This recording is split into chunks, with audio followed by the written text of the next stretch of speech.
So here we are, we're back again, writing the big book, The Creation of AA. We're on chapter 16, meanwhile, out in Akron, October to December 1938. And we've got the author Bill Schaberg with us, and we've got Jim Worley with us reading along. So with that, I'm over to who's up first? Kit, Kate is up first. me. There you go. Good night, Kate. Okay, hi. In October 1937, when Bill Wilson first suggested the idea of writing a book, the Akron Group voted to support his proposal, but only by the slimmest of margins. At that time, close to half of the Ohio members were intensely opposed to the idea and argued vigorously against it. 6 months later, Wilson was back in Akron once again, pushing the idea of writing and publishing their own book. But in the meantime, the balance had shifted away from him, and the Akron members were even more hostile than they had been during his previous visit. The atmosphere during those April meetings was so negatively charged that Bill didn't even call for a vote on the issue, knowing he would lose if he tried to get their formal consent. By the beginning of November 1938, several chapters of the proposed book had been sent to Akron for Dr. Bob's approval, as Bill became more and more insistent that Ohio members with substantial sobriety write out their personal stories of drinking and recovery and send them to New York for inclusion in the book. But the group's approval of Wilson and their acceptance of his vision for the fellowship had deteriorated even further during these additional 6 months.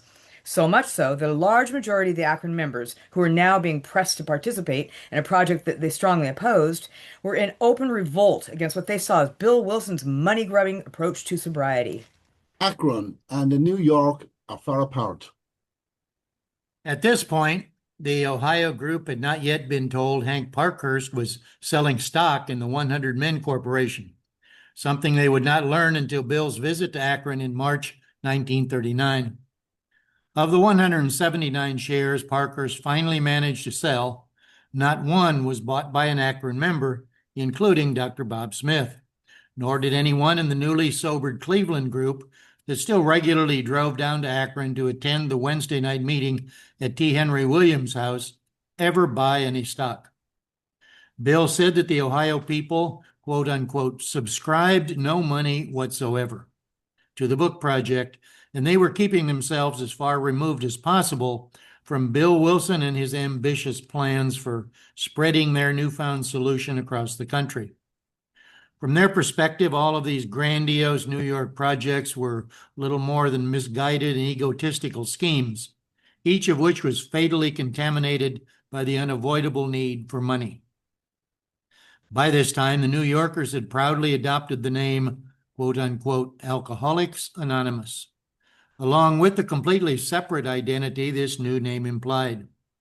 But the Akron people, Bill ruefully noted, were, quote, still thinking they were Oxford groupers, end quote, and as such they were, quote, dubious of the doings in New York, end quote, and almost uniformly opposed to the idea of publishing the book.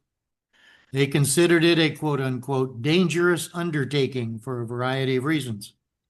With this deeply suspicious attitude toward all things originating on the East Coast, the Ohio contingent remained steadfastly and piously aloof from the book project and unresponsive to all of Bill Wilson's pleas for support. Bill later claimed Dr. Bob, quote unquote, consented to the formation of the 100 Men Corporation and the sale of its stock to raise money, but he almost immediately contradicts this rather limited concession, parenthesis, consent hardly implies enthusiastic agreement, close parenthesis, by simultaneously reporting that as he gave his consent, Smith advised that they should first, quote, try this stock idea out on the board of trustees, end quote, and stated that, quote, they surely could not ignore the board and their opinion on such an important matter. But that was exactly what Wilson and Parkhurst had done, completely ignored the trustees and their advice after lengthy consultation. So Bob's alleged consent amounts to little more than a total acceptance of the Hank Parkhurst plans for the 100 Men Corporation. Tellingly, Bob Smith himself never bought a share of stock. This despite the fact that just 2 months earlier, he had lobbied the trustees to distribute $400 of his Rockefeller money to Wilson and his associates to alleviate their desperate financial situation.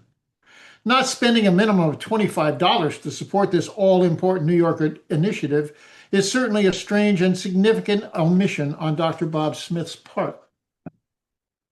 Further, when Wilson approached Smith with the task of asking Akron members to invest in the new corporation, Bill says Dr. Bob was dubious about the whole project, claiming he thought it would be unwise to mention it to his Ohio members.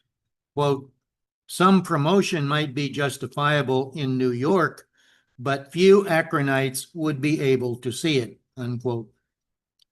Bob's claim that the purchase of stock might be perfectly appropriate for New York, but would be unacceptable in Akron, starkly underlines the very real differences between these two groups and highlights the deep-seated Ohio mistrust of all things New York. At this point, other than their common pursuit of sobriety along generally spiritual lines, the methods and the perspectives of the two groups could hardly have been more different. Ohio was still explicitly religious and deeply committed to Oxford Group principles and practices, while by this time New York had been following an increasingly secular, but still decidedly spiritual path of recovery for well over a year. Getting stories from the Akron group. While Bob Smith successfully dodged any responsibility for promoting the stock offer in Akron, he had made a firm commitment to Bill Wilson that the Akron members with substantial sobriety would supply him with their personal written testimonials for the book. The personal stories section was supposed to make up at least half of the book, and with the majority of those recoveries living in Ohio, it was essential that they be written and sent to Bill as soon as possible so they could be added to the growing manuscript. By way of setting a good example, Bob Smith wrote his own story. However, most of the Ohio members were simply not willing to take the time or make the effort to commit their recovery stories to paper. Bob did have enough influence with some of the Ohio members to convince them to write their own accounts, but even among those few who were willing to go along with him on this project, there was the usual problem of, quote, trying to get them to do things on a deadline, close quotes, and this only resulted in more and more, quote unquote, nagging by Dr. Bob to get the stories written. Dr. Bob's son, Smitty, and his adopted daughter, Sue, both 20 years old in late 1938, recalled members of Alcoholics Anonymous coming to their house at night to write their stories under Bob Smith's supervision. Quote, the guys would come over and sit at the old dining room table, Smitty said, with a yellow tablet and a big chief pencil. They weren't literary people, and this wasn't easy for them, close quote. But the stories did begin to get written. It is almost certain that this small handful of personally written stories were among the first sent off to Bill in late October 1938. But most of the Akron members just could not be moved. They had no intention of participating in the book project. Quote, there was quite a bit of argument about the stories, as I recall, close quote, Sue Smith Windows said. And Dorothy Snyder confirms this, claiming that the fall of 1938 was a, quote, time of real serious contention in Ohio.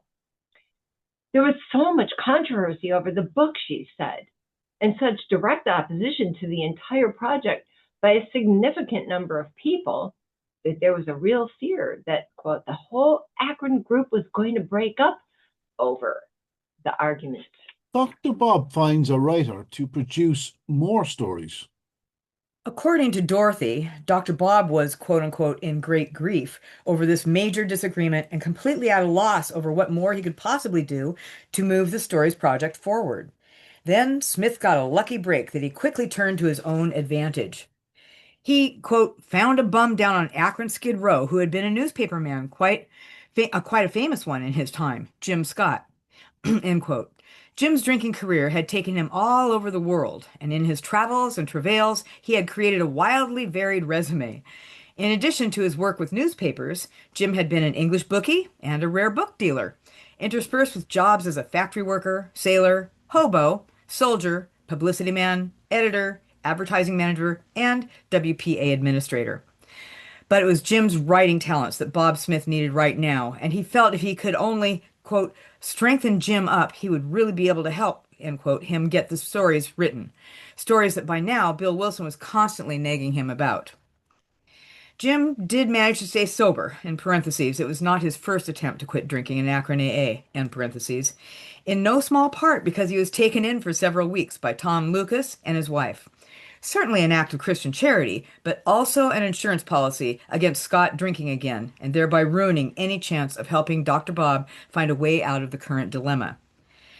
Despite all of Dr. Bob's encouragement and, quote, talk about the boys getting their stories boiled down, just a couple of pages, very brief, end quote, so far, nothing much had actually been boiled down.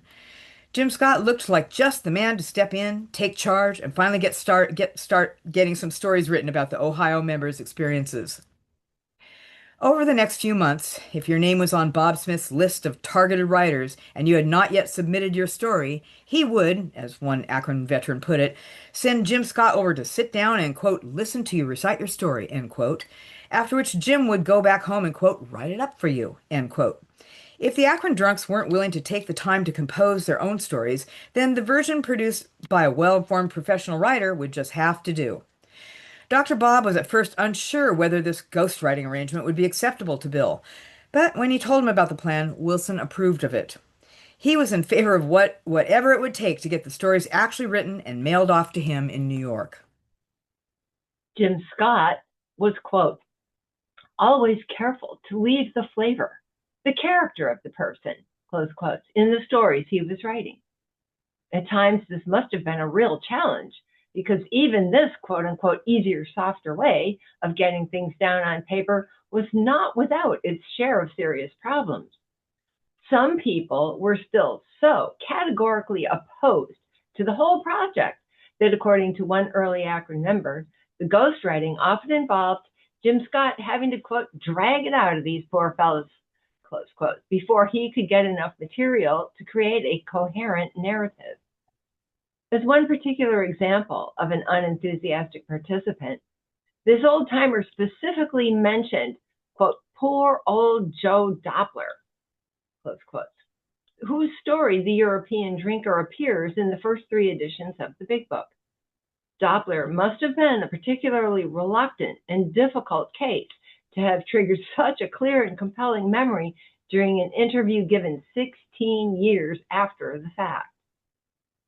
14 different Ohio stories were submitted to New York in time to be included in the pre-publication trial run multilith edition of mid-February 1939, while another 4 arrived later, but still in time to be included in the personal stories section of the Big Book when it was published in April. Dr. Bob's daughter, Sue, was back in school at this time and claimed she, quote, typed some of these stories up myself at the business college, close quotes, noting she did so because she needed the practice for her schoolwork. Jim Scott wrote a majority of those first 14 stories, and Lois Wilson, for one, was grateful for Jim's writing skills, later complimenting him and noting that because of his efforts, the Akron stories, quote, were better written than those from New York. An Akron member pulls his story and fuels dissension. One of these Ohio stories had a particularly contentious history, creating a flashpoint for all of the Akron mistrust of Bill Wilson and his book project. Del Tryon, quote, a little gambler in Akron, was going to write his story, end quote, and he did actually produce a 4-page account of his drinking and recovery, most likely with Jim Scott's help, entitled Aces Full 7-11. But before it could be published, Del told Dr. Bob that he didn't want his story used and withdrew it from consideration. According to Dorothy Schneider, Tryon pulled his story because, quote, he thought that this book project was all a fraud, end quote, and that the most likely explanation of exactly what Tryon meant by fraud was that he had some deep-seated suspicions regarding, quote, Bill's personal aspirations for the sale of the book, end quote. That is, he was convinced any money made would go directly into Bill Wilson's pocket. It was this dramatic withdrawal and Tryon's outspoken accusations against Wilson, allegations readily believed by so many in Akron, which fueled the bitter arguments that left some members fearing that the Akron group might break up over the controversy. This was not just a minor complaint made by one member of Akron AA. It was widespread and acrimonious argument threatening the very existence of the group. Dr. Bob's son Smitty confirmed this years later, noting that, quote, there were big egos and big fights over the writing of the big book. There was a lot of suspicion. There was even a rumor went around Akron, he said, that Dr. Bob and Bill had known each other well before they met at Henrietta's and that this was a con job that they were putting on people, end quote.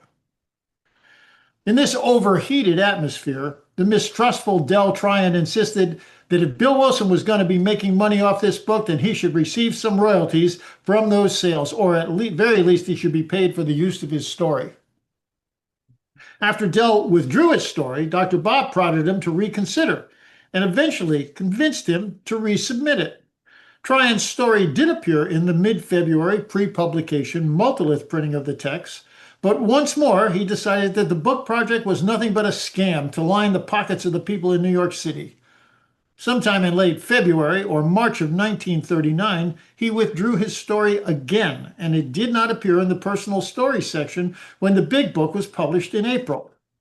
It is sad to see the huge green X pencil lines canceling each of those 4 pages in the master copy of the multilith printing, but even sadder to read the note Bill Wilson has handwritten across the top of the first page, identifying this as, quote, Del Tryon's story, and commenting that the writer, quote, thought the book was a racket and so withdrew this, end quote. Del Tryon evidently became something of a cause célèbre in Akron, and the allegations he used to support his on-again, off-again submission provided concrete and important evidence of the highly charged and deeply suspicious fears that ran through Ohio Akron AA whenever Bill Wilson's name was mentioned. The man's abandonment of the Oxford group and his insistence on the need for money to successfully spread the message of recovery were anathema to most Akron members, and they made it clear that they wanted absolutely nothing to do with him or with any of his grand schemes, including writing their personal stories for his proposed book. AA number 3 refuses to submit his story. There was at least one other important casualty in this fiercely negative debate. The personal story of Bill Dotson, the first person Bob Smith and Bill Wilson had successfully sobered up in Akron, did not get written at this time.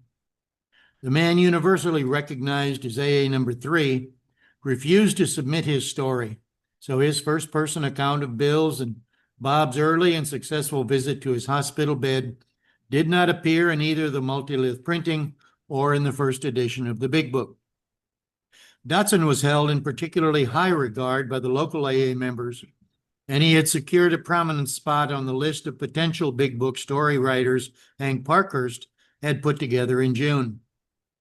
There, Dotson was the third writer mentioned, listed simply as, quote-unquote, politician, appearing immediately after the broker, Wilson, and the surgeon, Smith. Parkhurst's identification of the lawyer Dotson as a politician was based on the fact that he had been an Akron city councilman and ran in a political campaign immediately after he got sober. There's no contemporary explanation for why Bill Wilson did not write his own story, nor is there any explicit contemporary confirmation of the fact that he actually refused to write one. But it is impossible to think that Bill Wilson didn't expect him to write a personal account of his recovery for the Big Book, and almost as hard to imagine Bob Smith never asked him to do so. Still, AA number 3 never submitted a story for publication, and its absence was a glaring rebuke to both Bill Wilson and to the whole book project. In 1952, Dotson was asked why his story had not appeared in the first edition of the Big Book, and he replied rather lamely, quote, that he hadn't been much interested in the project or perhaps thought it unnecessary, end quote. This cavalier comment makes no sense at face value. In late 1938, such a blatant lack of interest or an evaluation of the project as unnecessary was nothing less than a complete rejection of Wilson's plans to publish a book. The most plausible explanation for this refusal was revealed years later when Dr. Bob's son wrote his memoirs in noted that at one point of the serious contention in 1938 was that, quote, a lot of the guys thought they ought to get paid for, quote, writing their stories, end quote. Bill D was one of them, end quote. On one level, this is understandable.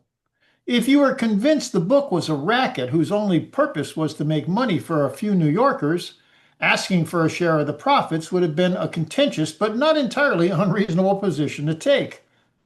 If that was Dotson's position in 1938, and all the available evidence supports this, then it is understandable why he would want to avoid owning such a negative position in 1952 when the success of the book was obvious to all, and instead claimed he just wasn't much interested and, quote, perhaps thought it unnecessary, end quote.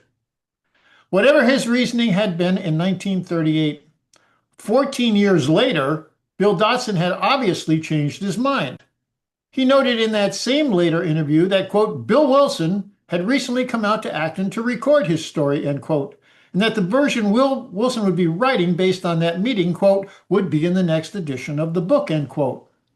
By this time, when the revised second edition was already being planned, Bill Dotson had come to the belated conclusion that perhaps the book project hadn't been just an unnecessary racket after all, and he finally decided to allow Bill Wilson to include a version of his story in the book. The founder of AA in Chicago is also a holdout. Not quite as critically central as Dotson's story, but also a significant omission from the first edition of the Big Book is Earl Treat's important account of his drinking and recovery. This is strange because Earl had been sober for more than a year when the call for stories went out, and his work in spreading the message of recovery to his native Chicago would have been an important and inspirational story to feature in the book. Earl was somewhat removed from the Ohio scene during this time, having returned to Illinois shortly after he got sober. But throughout 1938, he regularly visited Akron every 3 weeks or so as insurance against drinking again and to get his, quote, spirits recharged and to work with other alcoholics, end quote. Earl's attempts to start a local AA group in Chicago were unsuccessful until sometime during the summer of 1938, when a business acquaintance asked him for help with a drunken employee who, much to Earl's surprise after so many other rejections, was actually interested in trying this new approach to sobriety. Finally, given the chance, Earl, quote, did not feel adequate to pass the program on to him alone, end quote, and therefore suggested the new man, quote, take a trip to Akron for a couple of weeks, which he did, end quote. Having completed the course there, the new man returned to Chicago, and together they established the first AA group in Chicago.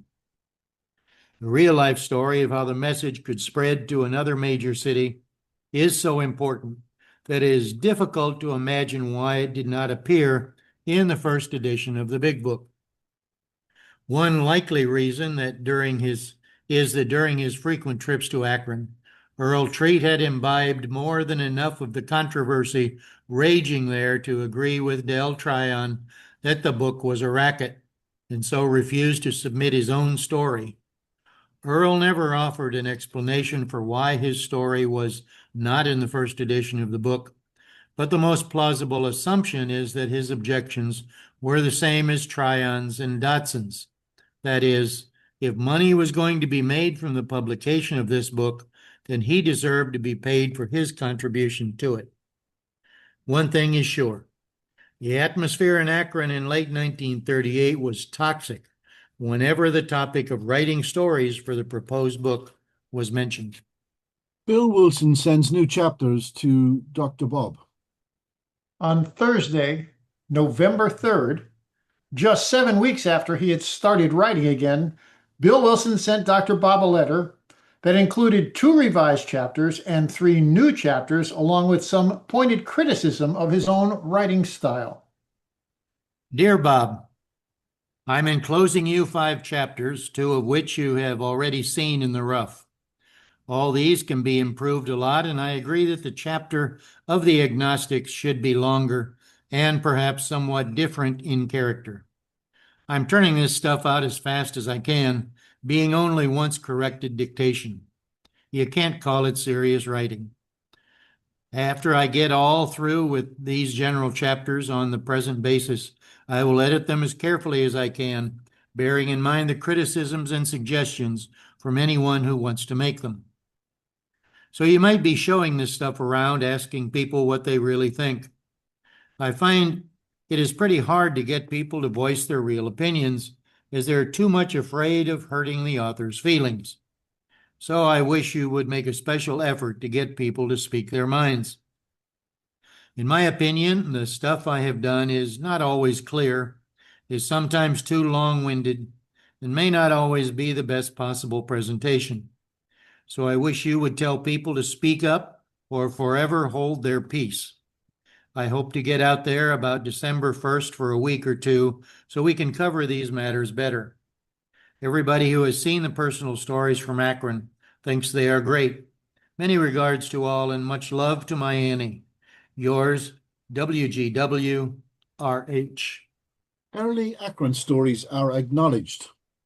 Unfortunately, there is no further information here or elsewhere about exactly which personal story has been sent off to Bill in New York during October.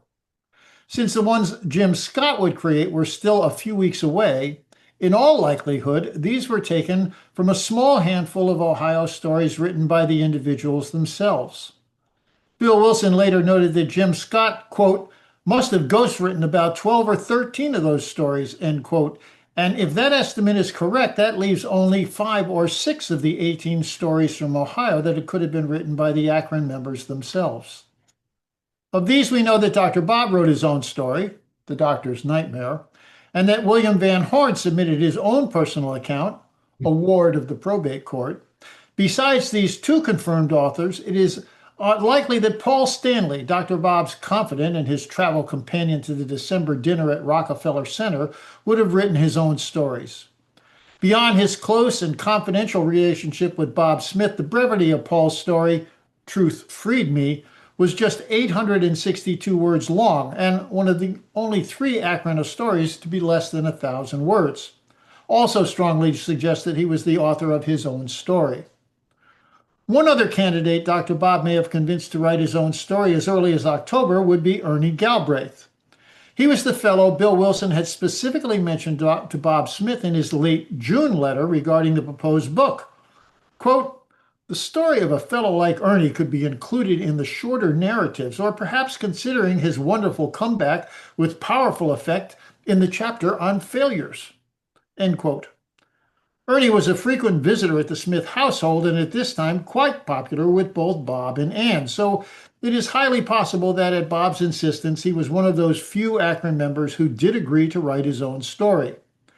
Ernie's tale, as Bill had suggested, emphasized his early failure in AA and was predictably enough entitled The 7-Month Slip. Adding to the circumstantial evidence for this possible early date of composition is the length of Ernie's story. Like Paul Stanley's, it was substantially shorter, just 1,260 words, than most of the stories authored by Jim Scott, most of which ran from 2,000 to 3,000 words each. The new chapters. But more important than which of the personal stories had already been sent into New York is the perplexing question of which chapters of the book were included in this November 3rd letter. The 2 chapters Smith had already seen in the rough, more about alcoholism, and we acknowledge, they had been sent to Akron 5 weeks earlier, along with Wilson's note that they were, quote unquote, the original dictation, and were coming to him in, quote, just the rough, uncorrected outline, end quote, with Bill's promise that he would send along, quote, the polished product when ready. Here were the more polished versions. After receiving those 2 first drafts, Dr. Bob had told Bill that he thought the chapter on the agnostics should be longer and suggested it might be better if it were, quote, different in character from the version Bill had sent him. Wilson acknowledges both of these suggestions in his letter, but he also owns that he hadn't bothered to do any kind of major rewrite to achieve the different character that Bob had recommended, nor is he confident that he has lengthened it enough to meet Smith's expectations. Bill was asking for suggestions and promising to edit the manuscript with those suggestions in mind, but at this point he wasn't making any significant changes in response to the few criticisms he had already received. At least for the moment, he was noting incoming suggestions as he continued to quite turn this stuff out as fast as I can, end quote, with the promise that they would be edited later, quote, after I got through with the general chapters on the present basis, end quote. That is, the present basis being in the form, style, and language that came to him most naturally. Although the titles of the 3 new chapters are never specified, there is a very short list of possible candidates, so it's not difficult to make an educated guess to which these might have been. Bill had not yet written the 12 steps, parenthesis, which would not happen until sometime during the first week of December, close parenthesis. So by way of elimination, these 3 new chapters would not have included either how it works or into action, both of which provide concrete details for working the 12 steps, and could not have been written prior to the creation of the steps themselves. That leaves only 5 other published chapters from which to choose. It seems natural to presume that To Wives and the Family Afterwards, a nicely matched pair, would have been written in tandem with each other, and they were almost certainly 2 of the new chapters sent out to Ohio with Bill's letter. It's possible that the 3rd new chapter was To Employers, but this is extremely unlikely since it is the only chapter in the book not written by Bill Wilson but by Hank Parkhurst. So it would hardly qualify as one of the chapters Bill was claiming to be, quote, turning out as fast as I can, end quote. And finally, because, quote, A Vision for You contains evidence strongly suggesting that it was the last chapter to be written, we are left with only Working with Others as the most likely candidate for the 3rd new chapter sent to Bob Smith in early November. Certainly with Others was such an integral and essential part of the program that it would not have required the writing of the 12 steps to have been thought worthy of having its own chapter. It was, in fact, one of the most basic components of the program of recovery and the one element that considered to be absolutely necessary for people hoping to stay sober. Repeated attempts for feedback from Akron.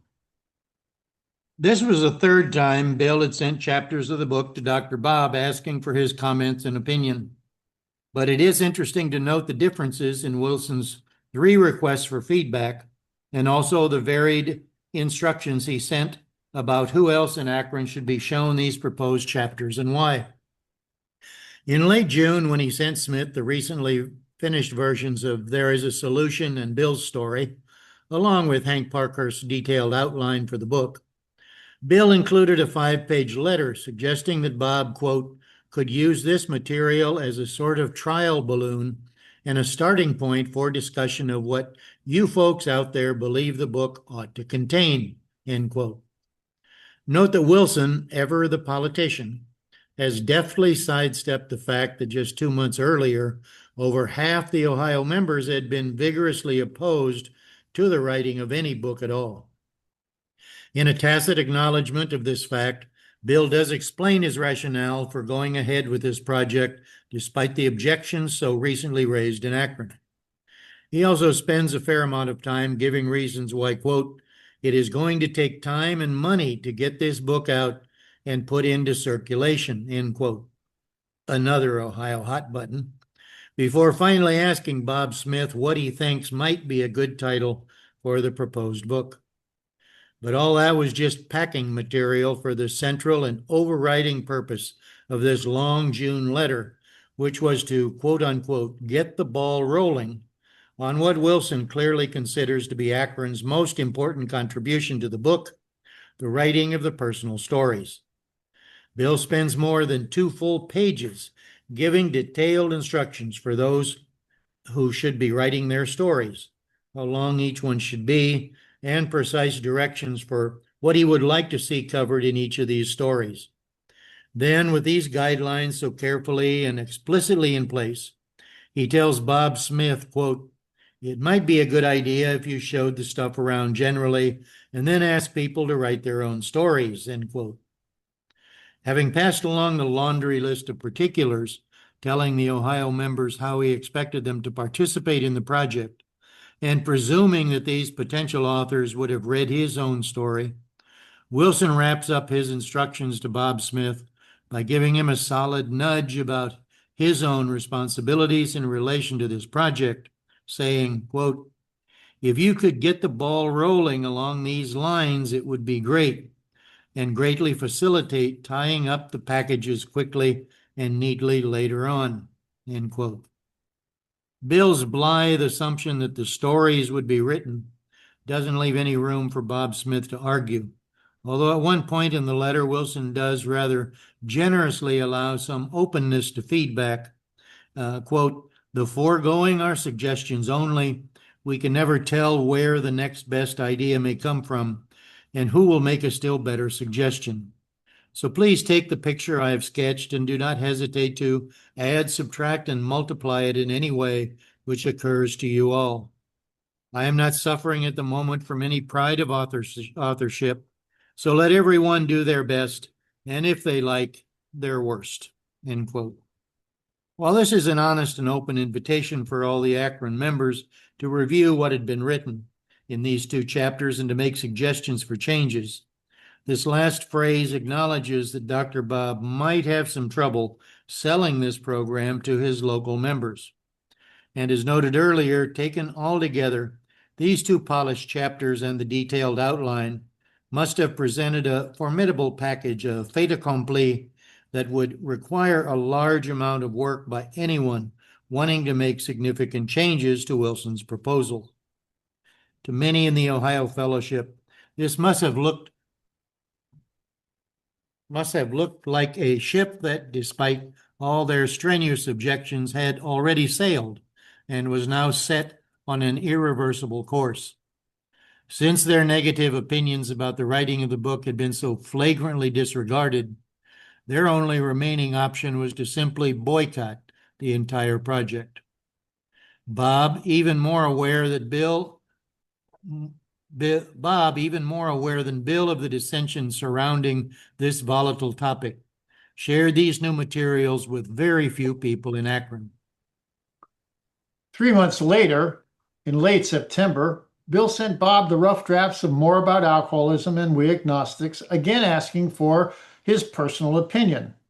But since these chapters had nothing to do with the personal stories Wilson was trying to get out of Ohio, he was even more circumspect about who should be shown this new material and cautioned Smith that, quote, "Perhaps it would be well not to show everybody these chapters, except where you think people could contribute some new ideas which can be incorporated in the final right," end quote.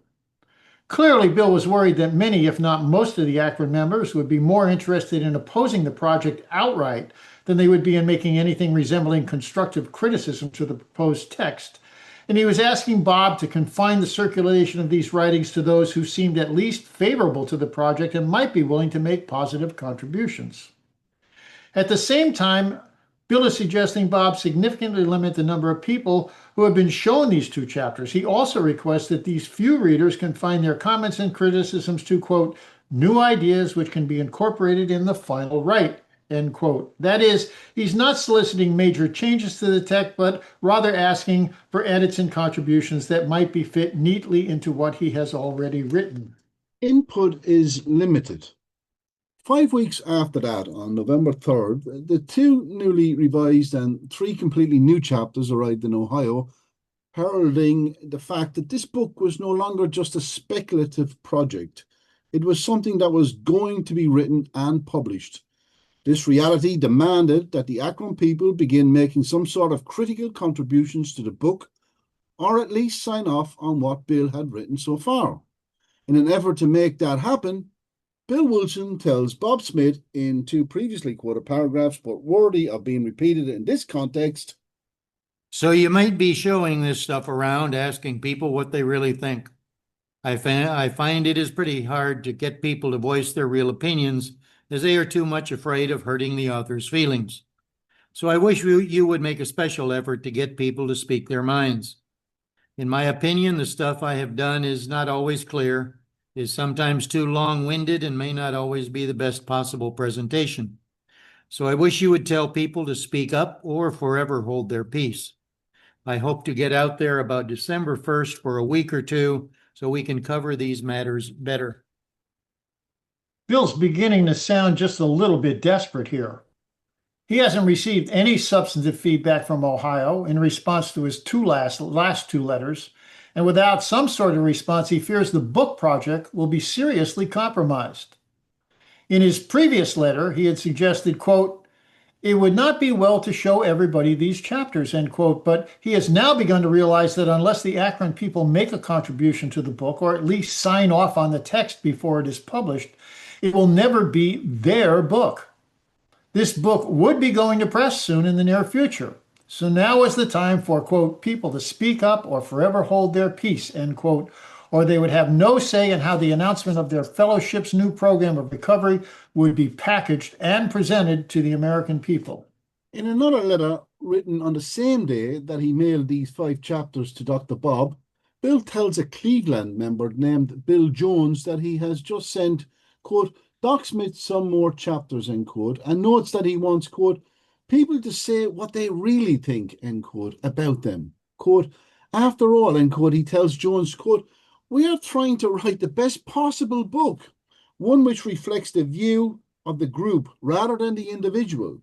So if you have any ideas after you read the stuff over, speak up. You know the old mantra, spare the rod and spoil the child. Wilson presumed Jones would be given the chance to review this material, but it is not certain that he was even on the list of those who were being shown these new chapters when they arrived. In 1954, when Bill asked Bob Evans, an Akron member who got sober in February of 1937, for his impressions of the time when the book was being put together, Bob replied that of course he remembered when, quote, you started coming through with these rough drafts, end quote, but notes, quote, we didn't show them to too many people, end quote, although he proudly admits that he, quote, was one of the few chosen few, quote, who did get a chance to see them. When Wilson pressed him for more details, Evans said, of course, we were very serious about the thing. We were quite awed by the realization that it was beginning to take form. There wasn't much we could do to add or subtract from the information that you put down. I can remember going over the draft with Doc in his home there, and down at Hildreth and Paul Stanley's and Tom Lucas's. Those were the main fellows looking at the draft. Dr. Bob Smith was showing these chapters only to those who were in favor of the book being written, and he was conducting these review sessions in the privacy of these members' homes. Those who were categorically opposed to the project were being left out of the review loop.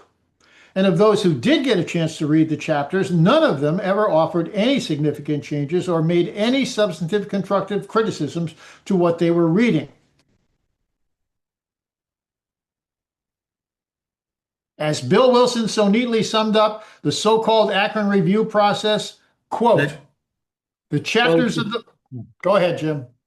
Quote, the chapters of the book were sent to Dr. Bob Smith for debate and inspection out there, but he never passed them around very much, merely writing me saying he thought they were all right, end quote. No direction from Dr. Bob. This lack of any widespread or critical review was evident in the comments Dr. Bob offered in his response just 4 or 5 days after receiving these 5 chapters, telling Bill he was basically happy with everything that had been written so far. Wilson was expecting much more feedback than this, and he was disappointed that the largest contingent of the AA Fellowship was completely uninterested in generating any serious criticism for these 5 important chapters of the book. Bill had made it clear he felt his writings needed significant revision, or at least some help with polishing, and this obvious lack of engagement by everyone in Akron must have been quite frustrating for him. A little direction, at least from Bob himself, would have been appreciated, but his tentative nod of acceptance was clearly the most Bill could expect to get from Ohio. Despite his repeated request for checking and criticism of the proposed chapters, Akron offered him, quote, nothing but the warmest support, end quote. Writing back almost immediately, Wilson's brief 2-sentence opening paragraph conveys not only his disappointment, but also the depth of his resignation regarding this notable lack of enthusiasm and input from anyone in Ohio. November 9th, 1938, Dr. R.H. Smith, Akron, Ohio. Dear Bob, glad to hear you like the chapters I sent you. I wish you would be more critical of them, for I think they can be improved a lot. I have but 2 more of the general chapters to write, and then I shall come out. And that is all we ever hear in the contemporary documents about the weighty criticisms and critiques allegedly sent from Ohio in relation to the big book. Quote, glad to hear you like the chapters. I wish you would be more critical, end quote. Bob Smith now had in his possession at least 6 of the 10 general chapters, and neither he nor anyone else in Ohio was offering any meaningful help in shaping the text that would determine the future of their movement. Hank Parkhurst's questionnaire.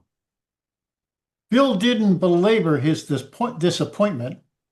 He was just going to have to accept the fact that Akron wasn't going to engage with the book project. But there was another issue he was hoping Dr. Bob might be able to help him with, and that now took up the balance of this letter. Hank Parkhurst had devised a questionnaire he wanted every AA member to fill out so that New York would have some kind of hard data to present in reply to the inevitable questions they anticipated coming their way from skeptics, especially from those within the medical community. While Bob claimed he was fine with what Bill was writing for the book, he was decidedly not happy about this proposed questionnaire, and he didn't think any of the other Ohio members would be either. Having wistfully acknowledged Bob's lack of criticism for the 5 chapters in the first paragraph of his letter, Bill spent the remainder of his letter arguing for the validity and importance of the questionnaire in the most diplomatic language he could muster. I share your feelings about the questionnaire, hating very much to do anything which smacks of institutionalism or a liver pill testimonial.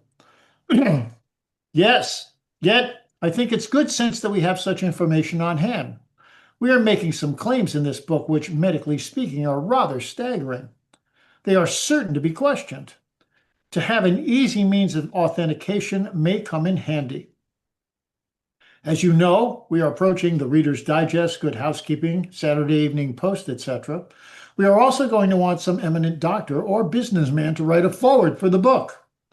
He may have, excuse me, he may have neither the time nor inclination to investigate our claims exhaustively. Nevertheless, he will want to be sure that what he is getting into. So it would seem wise to have this kind of information in the filing cabinet. Of course, we shall never use the information publicly, but it may be very important as a private exhibit to responsible people. If, however, you feel very strongly that we should not make this request of the fellows, please feel free to say so. Our success is not going to stand or fall on a flock of testimonials, but they may help a lot in the immediate future. My very best to all the folks, yours, WGW, RH. The questionnaire was an 8.5 by 14 sheet with 27 questions covering important aspects of each respondent's drinking, career, and recovery. As Bill said, this would be an important information to have on hand for any professional who might be thinking of aligning themselves with their burgeoning movement. There are 10 completed copies of this questionnaire in the GSO archive in New York City. The one below contains the questions found in all copies, along with the typed response offered by Hank Parkhurst when he filled out this form in December of 1938. Questionnaire. Name. Henry G. Parkhurst, Address. 344 North Fulton, Montclair, New Jersey. Age. 32. In parentheses, Hank was 43 when he filled this form out, in the parentheses. Occupational history. Try to give it from the beginning. Advertising salesman, warehouse railroad construction, express company, railroad freight handling, concrete block manual labor, specialty sales, printing press sales, detail sales, dental manufacturing, oil salesman, oil executive, oil wholesale, gas appliance manufacturer, button manufacturer. Educational history. Grade, high school, college. At what age did serious drinking start? 21, And at what age did uncontrolled drinking start? 36, And the years of uncontrolled drinking? 2, When drinking, how long did sprees last? 2 days to 2 weeks. Last one in 3 months. What was the average period between sprees in the last 2 years of drinking? 3 or 4 months. And the date of the original change? September 1935. Number of slips and periods in between slips? None. How long since the last slip? 3 years, 3 months. Try to give some comparison between former drinking habits and those since the change. No comparison. Have done no drinking. How strong was the religious background as a child? Medium. And what was the religious history after leaving influence of childhood home? Agnostic. Number of hospitalizations? 12. And the effect of hospitalization? After the first one, 7 months on the wagon. Little effect afterwards. And the number of times physicians in attendance? Once. Effect of physicians' attendance? None. In parentheses, hospitalization, end parentheses. Number of different psychiatric consulted? 1. An effect of psychiatrical treatments? None. Number of jobs lost through drinking? 2. Now employed? Is a question mark. Marital results of drinking, in parentheses, divorce, separation, close parentheses. Separation. Is family reunited? Yes. And during drinking, were any religious approaches made, and what were the results and attitudes? No. Okay. While 10 New York AA members dutifully filled out their questionnaires, no one in Akron, including Dr. Bob Smith, ever did so. However much value such data may have been brought to the publicity and publication efforts for the book, this was one more New York project that Dr. Bob decided the Akron folks just didn't need to know about. As far as we know, these questionnaires were never put to any practical purpose. The completed forms were filed away in a drawer for future reference and never used. Oh, wonderful stuff. That's end of chapter 16. Meanwhile, out in Akron, October to December 1938. And if you'd like to unmute and show some appreciation for the chapter and the readers, of course. Awesome job. Thank you so much. Wow. Thank you, That's everyone. It's wonderful. Thanks for the I can't reading. imagine the time it took to look all this up. Thank you. Thank you. Thank you so much, guys. Wonderful stuff. Thank you. It was excellent.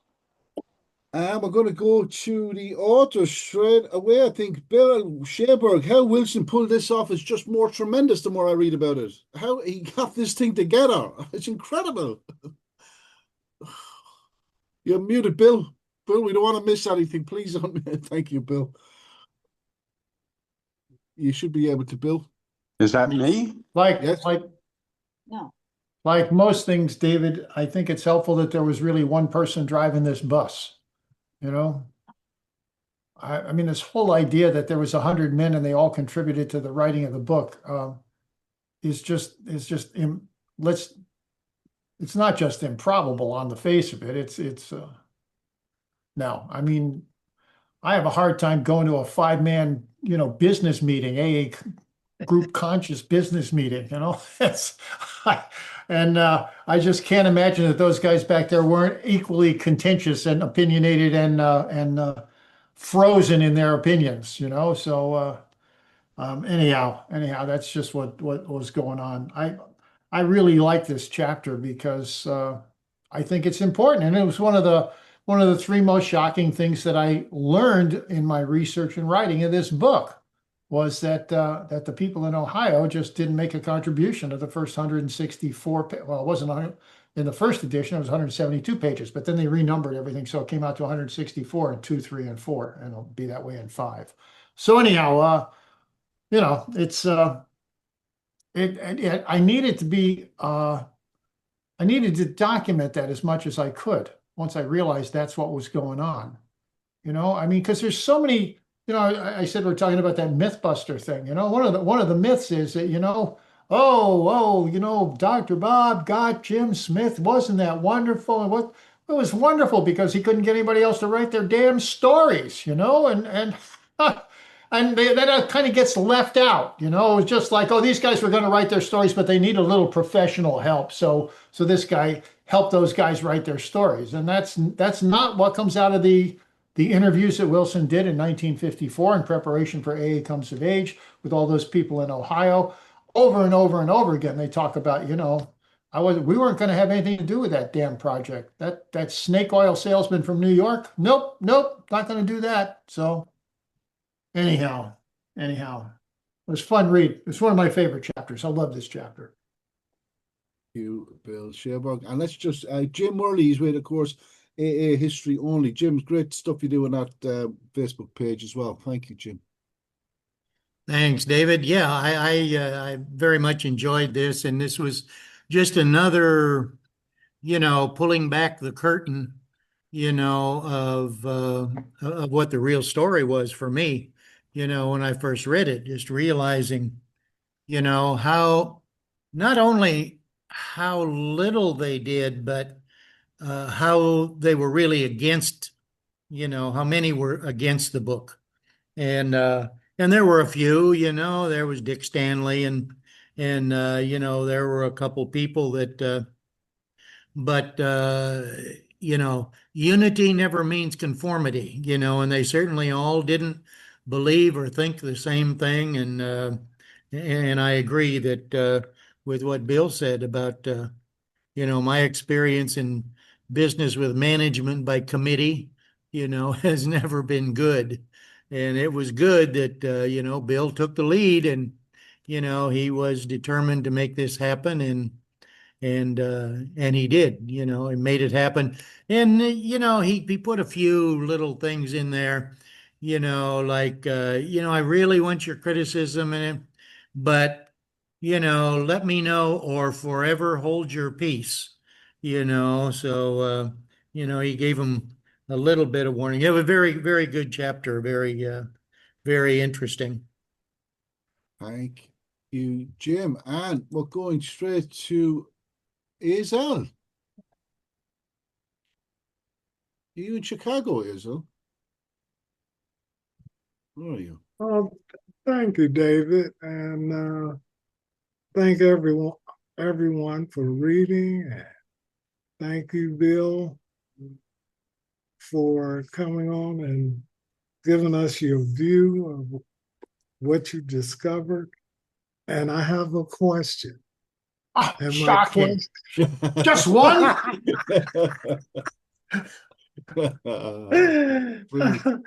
And my question has to do with the Board of Trustees. Would you say this was the beginning of a fight with the Board of Trustees that lasted many, many years until they could change the format of that or the formulation of that Board of Trustees? Because at that time, most were non-alcoholic, and that was by design because they didn't trust the alcoholics. What's your opinion on that? That's a good question, Hazel. It really, really is. And but at this particular time, Wilson, from what I can tell from the records and what I say in the book, is that Wilson and you know they had that. Wilson wrote that Sheeps and Goats letter on September 27th, and then they went through a couple of meetings, and then you know Albert Scott comes back and says, "Look, you need money, raise it yourself at the meetings, for God's sakes," you know, that kind of thing. From that point on, they didn't have any more trustee meetings until February of 1939. They just Wilson and Parkhurst just left those guys in the dust, you know, and I think they did that because, especially Wilson, I think he was afraid they were gonna, you know, tell him that if he didn't stop doing this crazy stock thing and all these other things that were going on, that he would have kind of gotten himself in trouble with these guys, and he didn't know how they would react, so they just didn't tell him any of that stuff. So then they tell him all that stuff, and he tells Frank Amos all that stuff in an early January letter of 1939. And by that time, then there's a couple of February board meetings, and they're on board. I mean, they buy stock, you know. So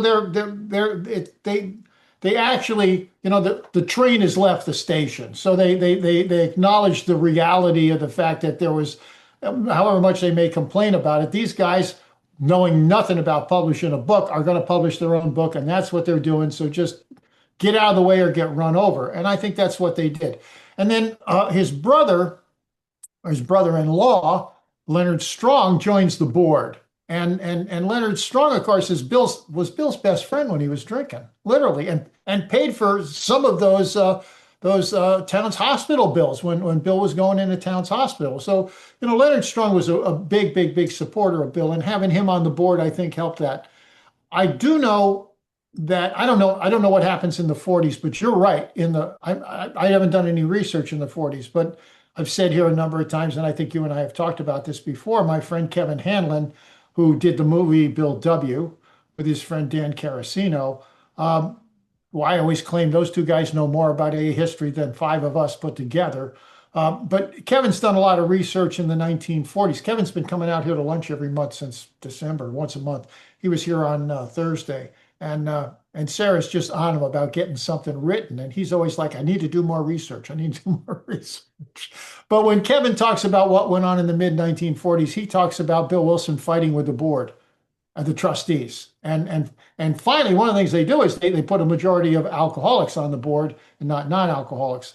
And what little I know about what Kevin tells me, don't quote me on this and don't quote Kevin on this, but he was basically saying that the guys that were the trustees in the mid 40s, 44-ish, 45-ish, were trying to run AA like a corporation. They were corporate guys trying to run it as a corporation.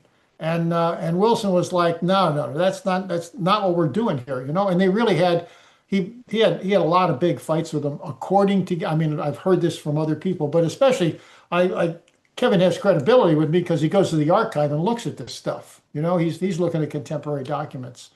And if we can just get him to put some of that stuff on paper, we're all going to love it. So Sarah's going to stay on him every month when he comes to lunch.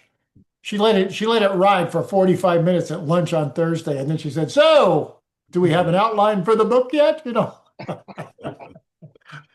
you got to watch out. The lady Sarah's a dangerous woman. She's a dangerous woman. Thank you, guys. Good to see you, Isabel. And we're going to Kit in Seattle. Hi.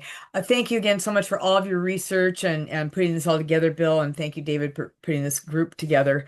I wanted to go back to page 330 on the questionnaire that Hank Parkhurst filled out, and his declaring himself 32, and then right down the page that his age of uncontrolled drinking started at 36. Was he just trying to maybe hide his be anonymous or something at first, and then went back to being honest? You know more about this Hank thing, so I'm wondering what you thought. Why did he do that? What do you think? Typo. Just What? a typo. You know, it's like okay. It's like when you know Ruth Hawk's typing some of the letters and she puts the wrong date on them. You know, she's just I think that was just what was happening here. I mean, what was that? Maybe that was supposed to be 42. I don't know how old he was. I'd have to. He was born in 1895. So if this is 38, somebody do the math quick. Of 1895 to 38, how old would he be in 1938? 43, wouldn't it? 43? 43. 43. 33. Okay, well, 43. 43. Oh, okay, so maybe that was just rather than 43, it came out 32 somehow, and that's the way. Yeah, I mean, it's when you look at it, it's like, come on, you know. I mean, right down here, you say, when did in controlled drinking start? 36, you know. So I mean, there's this flagrant contradiction there, and I don't think he was looking to put a flagrant. If anything, he wanted this. He didn't want this data to be questionable, you know. But that's the way it read, and I mean, I always wonder about the now employed question mark. Like what? Yeah. You know, Mhm. He wasn't sure anymore. I mean, there's a real story there, and it really says something, but exactly what it says is like, I'm not really sure, not really sure. So, Okay, so he wasn't just trying to act younger than he was. no, I don't think so. I think Okay. it was just a Typo. typo. Just a Thank you. typo. Somebody hit the wrong key. This was typed, by the way. This one was typed. Not all of them are. Some of them are handwritten, and some of them are typed. Thank you. Kate Kidd, of course, is one of our readers today. Thank you for your service. And Robert J. Hello, Robert. Yes, Robert Alcog. Yes, Bill, that was a great read. How come that questionnaire wasn't in the big book on Hank Parker's story? Oh, I don't know. Well, of course, Hank Parker's story in the big book is more written like a James Joyce stream of consciousness thing. So, putting a big, stop, pulling the brake on that and going into this, I don't think it would make any sense at all. So he's just what he was doing in his story only took him up to him getting on his knees in Towns Hospital and surrendering. Mm-hmm. There was no talk there of, as in most of the stories, there was little talk about what happened to them after they stopped drinking. Okay. It's like you go to a speaker meeting and somebody with 35 years gets up and they spend 28 minutes of a 30-minute share talking about their drunk-a-log without telling me how they got sober and what worked for them and what didn't work for them. And I sometimes have smoke coming out of my ears when I get stuck in one of those meetings because, you got to qualify for your seat. I got that. But I'd like to know, tell me about your spiritual journey. That's what I want to hear about, spiritual journey.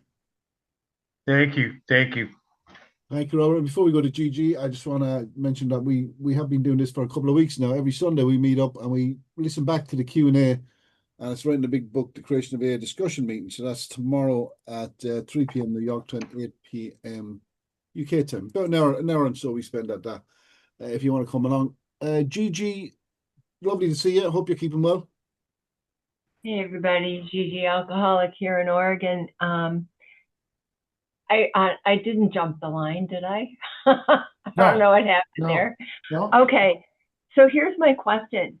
Akron clearly does not see Bill Wilson as the leader of their movement. They see Dr. Bob as the leader of their movement, but they don't know that Dr. Bob is funded by the Rockefellers and Bill is not. And so no one in Akron in general appears to know that. And so could this be why he's seen as such a money grubber? Because he's looking for, he's looking to put this book together and that, perhaps they have mistaken motives or they're judgmental or what's going on there? Well, we've got some documentation on what's going on there. I tried to get all of that documentation into the book, but then there's questions. I don't know if the people in Akron knew that he was getting money from New York every month. I presume that wasn't something that was widely publicized in Akron, but there's nobody says, oh, Bob's getting money, or nobody says, oh, Bob's getting money, he's not telling anybody but me about it. There's no evidence one way or the other, but certainly I would be very surprised if Dr. Bob was broadcasting the fact that John D. Rockefeller Jr. was paying mortgage money to him every month. I just don't see that happening. But that's speculation, Gigi. I just don't know what's going on. Certainly, you're right. I think that the general sentiments. This is speculation on my part. It's kind of putting together what I do know about it. But it seems to me that yes, I think the people in Ohio thought that the Dr. Bob was the leader of the real AA how to get sober deal, and that the schismatic was over in New York City trying to, just blow this thing out of proportion. It's really interesting. The objections that these people put up in Ohio in October of 1937, and then in May when he goes back, or April of 38 when he goes back out there, they're valid suggestions. Here we are, we're just a couple of guys, we're doing this whole thing word of mouth, and you're going to write a book, and there's going to be 100 guys showing up in Akron and 100 people showing up in New York looking for help, and we got no infrastructure, we got no written, what are we going to do? What are you, out of your mind, Bill? You're out of your freaking mind, Bill, because And it's right. You know, if they had published the book in January of 38, for instance, they would have been just in big, big, big trouble. They really would have been in big trouble. And it, you know, they continued to argue throughout the 40s, do we really need an office in New York? Do we need to pay for somebody to be you know, answering the mail and answering the phone and doing all this stuff? This isn't how it's supposed to work. And yeah, I don't know if that answers your question, but if not, Yeah, it does. yeah. Yeah, it does. Because, I mean, I was thinking, well, what are they, Mochists? I mean, they're all in their first year or two of sobriety. Well, but that was true. That was true everywhere. I think they really thought, as I quoted him as saying here, that Bill Wilson said, those guys out there thought that they were Oxford group people. That's what they were staying sober on, you know? And all this other stuff that Wilson was doing was, in fact, heresy. It was heresy. Yeah.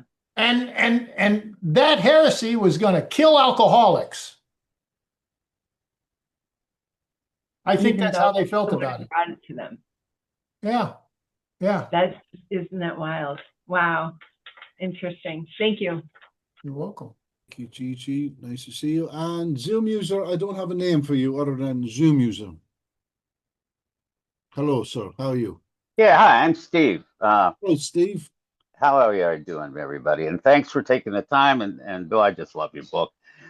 My sort of is more global, but you know, in the book, Bill implies, if maybe even more than implies, we're all on the same page. Everybody, we reached a situation where we all agree, you know, and maybe that's true in the sense they all agreed there was a spiritual, but they didn't agree on much else after that. And it seems to me that those things in the book, because when I came in 79, you didn't have access to all the archival information you do now. I mean, for many years, I believed that The Wives was written by a woman. I just didn't, you know, and I didn't know the 12 steps weren't written till December, till I read Alcoholics Anonymous Comes of Age. So my question is, do you think that has contributed to some of the, I would call it fundamentalism, where people see the first 164 pages as sacred? Everybody agreed on them. That's why we have them where they are, and nothing else can actually ever challenge them. 12 and 12, Bill's other writings, his spiritual journey after 1939, some of the things he said in 1960 at the convention. I just wonder if him trying to mend fences sort of had a backfire of a little dogmaticness that came into AA. Well, I mean, Bill was a salesman. He was a salesman. There's no doubt about it. So, you know, he's not going to say, I mean, my conclusion after just agonizing, going over details and thoughts, is that Bill Wilson wrote the 12 steps based on his own experience, individual experience, his experience. That's my conclusion. You can disagree with that. That's fine. That's all the evidence I look at. That's what I come up with. So when he writes the 12 steps in the beginning of December of 1938, I mean, we're just months away from the book is published. And what is it? And yeah, you're right. Certainly the book says, oh yeah, we all got along. Here are the steps we took as our program of recovery. George Dorsey, who was general manager, he was just great. George Dorsey was general manager of GSO for years and years and years. And he just died like 9 months ago. I used to meet with George. It was hard to get a question in because George talked all the time. But I went to lunch with him one time and he said, you know, AA is based on a lie. And he was really baiting me. He was just baiting me, you know, and I tried to not take the bait. And finally I said, George, what are you talking about? And he says, these are the steps we took. You know, nobody had the steps before this, you know, before a damn thing came out. It's a freaking lie. Here are the steps we have. And that's the kind of thing you're talking about, is that you read that and you say, well, there's general agreement that this is what we do to stay sober. And here's bang, bang, bang, bang, bang, you know? Well, going forward, that was what was being offered. You know, as I mentioned here a couple of times, I think I heard an AA speaker one time who had a sponsee who was arguing with him and saying, well, these things are suggested. These are the suggested steps we've got. And he said to the guy said to him, well, yeah, you're right. These are suggested steps, but these are the only suggestions we got. And if these suggestions don't work for you, you got to go someplace else and get some different suggestions, because these are our suggestions and they're the only ones we got. And I always thought that was a wonderful way to deal with that, you know, softness that Bill was trying to put in there, that you know, that doing that sort of thing. But yeah, it's just complete BS that you know, there was equanimity. There wasn't equanimity. I mean, certainly, clearly, Akron and Ohio and New York are just worlds apart here. And in New York, it's not like they're all on the same page down there. Jimmy Burwell's running around saying, "We don't need this God crap, you know. We just need to." Oh man, oh man, oh man! It's just that Hank's always bitching at him about, you know, moral psychology rather than religion, and you know, it's a wonderful alcoholic atmosphere, isn't it? I mean, you know, just what else would you expect? I mean, what Wilson says in his comment, and Dorothy Schneider does this whole thing that it's in the very front of the book. Those two quotes on that page in the front of the book, that, you know, people talk like we're all saints and we're all holy and we're wearing gowns, you know, and you know, that all just came down and we all agreed, and you know. And Bill says, well, let me tell you how it really was, you know, and it just wasn't like that. And it's not for nothing that the front chapter of this book is called Challenging the Creation Myths. What a chapter it is. What a chapter.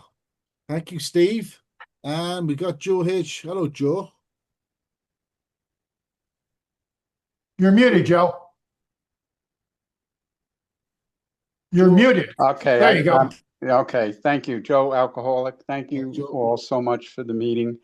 You know, I found myself, because I don't have the humility required to not think like this. I thought, well, why doesn't Bill just tell him to go jump in a lake, you know? And, you know, he's putting up with all of this crap coming back at him. And then, but I did come to my senses, I believe, and I thought about, you know, what is Bill's motive for being there? And it's, of course, just like the Akron people,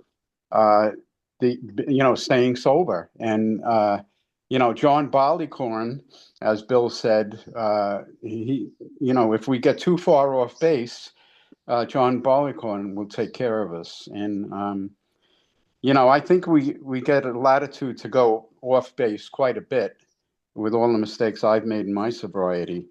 But if you go too far, then I think we lose it. You know, we lose the grace of God.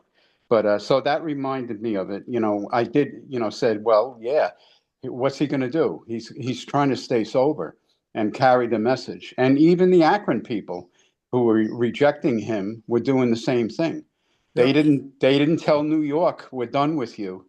They stuck together, you know. And so that was very meaningful for me. Thank you again.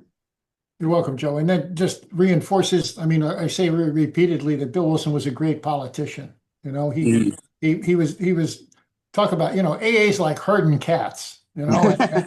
and he was really, it was worse then than it is now, and I don't think it's really great now. It'll just, man, it's just amazing. It's just amazing. Wilson was really a brilliant politician, and he was. I think he saw that they had to all get on the same page somehow, and really the 12 steps were his gift to Alcoholics Anonymous, in my opinion. That he actually put it down on paper like that and said, "This is what we do." And you get to 12, and it says, having had a spiritual awakening as a result of these steps. And of course, it's a spiritual awakening it's going to get between you and the insanity of picking up the first drink. So it's just, it's such a wonderful package. And yeah, Wilson, one of the things that people who talk about, who have read a lot of his letters, Ernie Kurtz, for instance, was just always in awe of the fact that people would write Bill these really snarky, angry letters and accuse him of all kinds of stuff. And he would always, you know, Ernie didn't say he did a St. Francis of Assisi kind of thing, but Ernie implied that was exactly what he did. He was always coming back at people gently. And the whole idea of getting too far off track, I know this is true. Sometime, I think in the early 40s, somebody wrote him, I believe from Virginia, I don't know at the moment the specifics of it, and said, Bill, there's this AA meeting down here, and they're drinking. They got pitchers of beer. They're drinking beer at the AA meeting. You gotta send somebody down here and you know, get rid of these, you know. And Bill wrote back and said, you know what? the beer's going to take care of it. Don't worry about it. Right. Yeah, I read that. I Nice. remember that. Yeah. Yeah. Yeah. Wonderful. I mean, I always quote my sponsor who said, you know, that A is a pass-fail program. You're either drinking or you're not drinking. The rest of it, we want to grow spiritually. There's a lot of other stuff we want to do here, but the bottom line is pass-fail. You're drinking or you're not Right. drinking. Yeah, absolutely. Thank you. Thank you. Bill, I just ask you, did you think of any other word to put in here? Look, I put up on the screen for you. You said Bill Wilson was quite frustrating. Did you think of any other words you were going to put in instead of frustrating for Bill Wilson? I think it's a great what you've done there. Bill, you know, he's what, 3-4 years sober, and you're saying Bill must have been quite frustrating for him. What would you think, Bill? He was raging. Would you think, no, was he in control of his emotions? Would you think? You said he's a politician. Would he be more diplomatic? Well, I mean, yeah, being political means paying attention to all that stuff. Now, how was he seething inside over all this stuff? Yes. Highly possible. But then we're into speculation again, David, because the only evidence we've got is this soft soap kind of thing he sends to Dr. Bob and says, you know, I wish you would give me some more feedback on these things, as opposed to saying, dude, you know, smacking Bob upside of the head. And yeah. And Bill, I might have shared with you before that I was listening to Joe and Charlie when I got in 94, 95, 96, and I heard that they used to say there was blood on the floor and Bill would write something, he'd send it down to Akron would send it back up and cross it out. And I grew up believing that to be a fact. Now, I didn't do my own research on it. I just took that as a given. Yeah, well, I was brought up on the same thing, David. You know, again, it wasn't until I was in the archive doing this research and I'm reading the stuff that was actually written in 1936, 1937, and 1938 and 1939. And it's like, damn, this is, you know, it wasn't just Bill Wilson telling the stories. People made up stories that made sense to them and helped them stay sober and helped the people they were trying to sponsor stay sober. And, you know, again, we're a one project organization here. You know, we're a not drinking organization. That's what we are. And I don't fault people for, you know, right in the very beginning of, I think, page 7 of my book, I talk about Ebby's version of the kitchen table story. You know, it's like, but, you know, if I get a newcomer in, I'm not giving them every version. I'm going to sit down and do Bill Wilson's thing, because what Bill Wilson's story is about, the whole message of recovery is successfully carried when one alcoholic talks to another alcoholic. So I'm sitting down with a guy trying to explain AA to him. I'm not using Ebby's version of the story. I'm using Bill Wilson's version of the story. However, inaccurate, and I think it's wildly inaccurate, and what he called it the bedtime story, but I think it's wildly, I mean, he told it over and over and over again. But anyhow. I got a quote, my when the legend becomes fact, print the legend. Yeah, exactly. So that's just great. If you'd like to unmute and show some appreciation. Thanks, Bill. We do appreciate your time and all you do for us. Thank you very much. And you can, there's a lot of love, hearts. Thanks, Bill. Thank you. Great time. Thank you so much, everybody. Appreciate you so much, Thank you, Bill. You have no Bill. idea. Thank you very, very much. What a Thank you, great everyone. story today. Bill. Thank you, thank you. Bye-bye. One. But we're not writing a story for you, so forget that. We go back to Bill. Thanks, Bill will David. close in, I believe, the evening garden, Bill, possibly. And go down. A moment of silence, please. Let's think about what we're all doing here. And what you may or may not have done to improve your spiritual life lately. Let me respectfully remind you, William, that life and death are of supreme importance. Time swiftly passes by and opportunity is lost. Each of us should strive to awaken. Take heed. This night your days are diminished by 1. Do not squander what little bit of life you've got left to you. Thank you, Bill. Thank you, everyone. Thank you so much. And chapter 17 next week is working with others. And congratulations to everyone. We're over the halfway mark. Thank you, Bill. Woohoo. See y'all next week. Well done, everyone. Bye, everybody.